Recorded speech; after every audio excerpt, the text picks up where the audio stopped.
আজকে আমি আসার সময় আমাদের কর্মীদের ব্যবহার আমার কাছে ভালো লাগে নাই।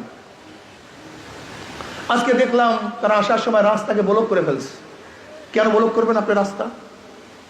হাজারো জনগণের কাজ আছে, প্রয়োজন আছে। আপনি এক সাইড থেকে আসেন, অন্য সাইড থেকে মানুষকে যাওয়ার পথ করে দেন। আপনি কেন রাস্তা বন্ধ করলেন? এই জনগণের রাস্তা, আপনার বন্ধ করার কোনো অধিকার নেই। কোনো অধিকার নেই আপনার রাস্তা বন্ধ করার। জনগণের জন্য রাস্তা ক্লিয়ার করে দেন। আপনার যতটুকু প্রয়োজন ততটুকু রাস্তা নিয়ে নেন। আজকে এক কর্মীকে দেখলাম এক টেম্পোওয়ালার সাথে খারাপ ব্যবহার করেছে। এই আপনার আদর্শ? এই আপনার চরিত্র? তা আপনার মধ্যে ফ্যাসিস্টের মধ্যে পার্থক্যটা কি পার্থক্য আমাকে বলুন। হ্যাঁ, এরকম কর্মী আমরা চাই না। আমরা নীতি ও আদর্শবান কর্মী চাই, চরিত্রবান কর্মী চাই, যারা মানুষের নির্যাতন সহ্য করতে পারবে এই কর্মী আমরা চাই। যদি মানুষের নির্যাতন জুলুম সহ্য করতে না পারেন, ইসলামী আন্দোলন করার কোনো প্রয়োজন আপনার নাই। ইসলামী আন্দোলন বাংলাদেশের কর্মীদেরকে অবশ্যই সাহাবাদের অনুসরণ করতে হবে, সাহাবাদের নমুনায় চলতে হবে। নবীগণ সবচেয়ে বেশি অত্যাচারিত হয়েছেন, জুলুমের শিকার হয়েছেন এবং সবচেয়ে বেশি ধৈর্য ধারণ করেছেন। ইন্নাল্লাহা মা'আস সাবিরিন। যদি আপনাদের আদর্শই ভালো না হয়, চরিত্রই ভালো না হয়, যদি করে এক সাধারণ মানুষ খারাপ ব্যবহার করার কারণেই আপনি উত্তেজিত হয়ে যান, হ্যাঁ উত্তেজিত হতে পারেন, মানুষ বলতে রাগ আছে, কিন্তু স্থায়িত্ব না হওয়া চাই। উত্তেজিত স্থায়িত্ব না হওয়া চাই। যখনই আপনার মনে করবেন যে আমি ভুল করেছি, সাথে সাথে তার কাছে মাপ চাওয়া চাই, মাপ করা চাই। এরকম মেজাজে থাকতে হবে। দেখেন, ইসলাম তলোয়ারের মাধ্যমে শুধু বিজয় হয় নাই, ইসলাম উদারতার মাধ্যমে বিজয় হয়েছে, আদর্শের মাধ্যমে বিজয় হয়েছে। আপনি জানেন না, জনাবে মুহাম্মদ রাসূলুল্লাহ সাল্লাল্লাহু আলাইহি ওয়াসাল্লামকে এক ব্যক্তি হত্যা করার জন্য তোকে তোকে ঘুরতেছিলেন।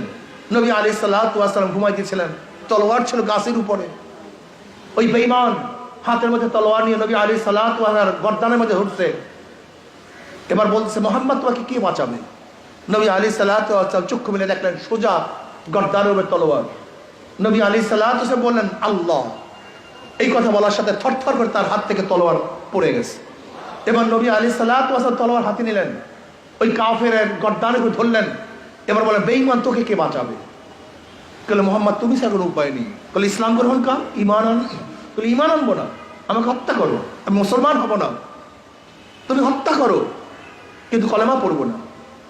নবী আলাইহিস সালাতু ওয়াস সালাম কোনো কথা বলেন না। এবার বেঈমান বলতেছে, হ্যাঁ আমি ওয়াদা করতে পারি তোমার বিরুদ্ধে আর যুদ্ধ করবো না, তোমার বিরুদ্ধে যারা যুদ্ধ করবে তাদেরকে সাহায্য সহযোগিতা করবো না। নবী আলাইহিস সালাতু ওয়াস সালাম বললেন, যা তোকে ছেড়ে দিলাম। যে ব্যক্তি নবী আলাইহিস সালাতু হত্যা করার জন্য ছুরি উঠাইছেন গলার মধ্যে, কিন্তু নবী আলাইহিস সালাতু তাকেও মাফ করে দিয়েছেন। ইসলামী আন্দোলনের প্রত্যেকটা কর্মীদেরকে, নেতা কর্মী সমর্থকদেরকে জোশের সাথে হুশের সাথে জোশ থাকা চাই। খারাপ ব্যবহার করা যাবে না, জুলুম করা যাবে না, অত্যাচার করা যাবে না। আপনার ব্যবহার করে মানুষজন আপনাকে ঘৃণা না করে সেই চিন্তা করতে হবে। আদর্শবান হতে হবে, নীতিবান হতে হবে। খবরদার, ইসলামের নামে কোনো বিপর্দা মহিলাকে কোনো জনসভায় আনা যাবে না। ইসলামী হুকুমাতের নামে কি শুরু করেছেন আপনারা? শুরুটা কি করেছেন? ইসলাম শব্দ বাদ দিয়ে দেন, ইসলাম শব্দ বাদ দিয়ে যা মনে চায় তাই করেন। কিন্তু ইসলাম শব্দ লাগিয়ে বিপর্দা আপনাদের জনসভায় মহিলা থাকবে, এরকম ইসলাম আমরা দেখতে চাই না। ধোঁকাবাজি করবেন না, ইসলামের নাম দিয়ে যা ইচ্ছা তাই করবেন, এটা বাংলাদেশের মানুষ মানবে না, মানতে পারে না। ইসলাম শব্দ বাদ দিয়ে যা মনে চায় তাই করেন।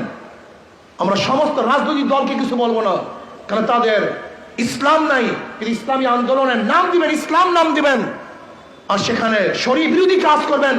এর ইসলামী আন্দোলনের কোনো প্রয়োজন নেই। আমি স্পষ্ট ইসলামী আন্দোলন বাংলাদেশের প্রত্যেকটা নেতা কর্মীকে বলবো, শরীয়তের খেলাফ কোনো কাজ করা যাবে না।